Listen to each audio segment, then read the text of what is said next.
Osibisa, the very best of Osibisa. Osibisa started out as an albums band, and the first album started with a speech. It went, Osibisa, crisscross rhythms that explode with happiness. In the early 70s, rock music was taking in ideas from all over the place, and British rock fans would give anything a go. Ravi Shankar, Burundi drummers on a flake advert. Everything apart from reggae, and that was because reggae was still seen as skinhead music. Rock fans did not get reggae till an astute producer put lead guitar on a Bob Marley album. Lead guitar is like ketchup to rock fans. It makes all kinds of musical flavours palatable to them. Osibisa had lead guitar, and they had the album cover art of Roger Dean, famous for the Yes album covers. The stylised jungle themes with flying elephants must have caught the attention of those looking for something progressive. Osibisa had shared stages with the likes of Pink Floyd and shared a management company with Uriah Heep. Their early records were produced by Tony Visconti, who also worked with Bolan and Bowie, a man who knew the magic that came from hard panning the congas. They were a mixture of African and West Indian musicians, and the music at first glance appeared to be totally different to anything else at the time. But on closer inspection you would find the guitar and percussion of Santana, the horn riffs and chanting of Sly and the Family Stone and Dr. John, the flute of Jethro Tull, and the jagged jazz keyboard of Miles Davis's Bitches Brew period. They appeared on TV on arts and rock shows, but then they turned from being an Afro jazz rock fusion act into a commercial disco funk singles band that had hits with songs like Sunshine Day and Dance the Body Music. And then they appeared on TV shows like Top of the Pops.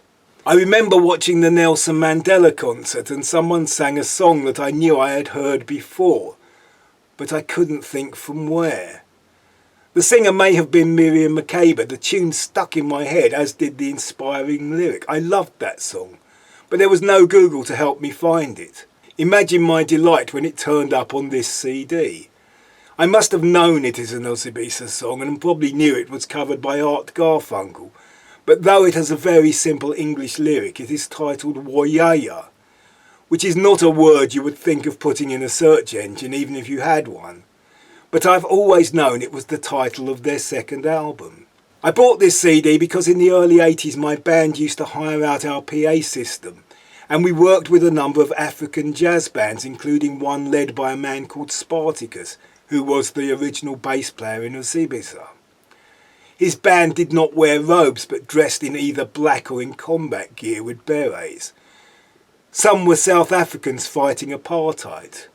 It made our whinging about Thatcher look very much like a first world problem. I was being exposed to Afrobeat, Afro-jazz and highlife, and I wondered why no one was exploiting a potentially very commercial music. Then we got Adam and the Ants, Bow Wow Wow, Peter Gabriel's Biko and Womad, Paul Simon's Graceland, and The Lion King.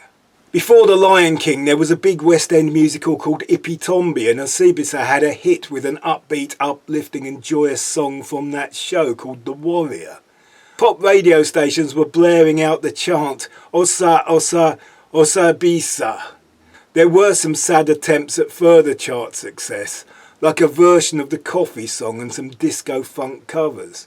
They did a version of the African National Congress anthem, Nkosi Sikeleli Africa, which is such a great tune that it held up quite well under the synth-based production with lead guitar and rapping. The only time I saw Osibisa, they were brought on the last day of the Reading Festival after the headline act to play to the departing throng. It was cold and wet, but I stayed because in my book they were legends. Osibisa, the very best of Osibisa.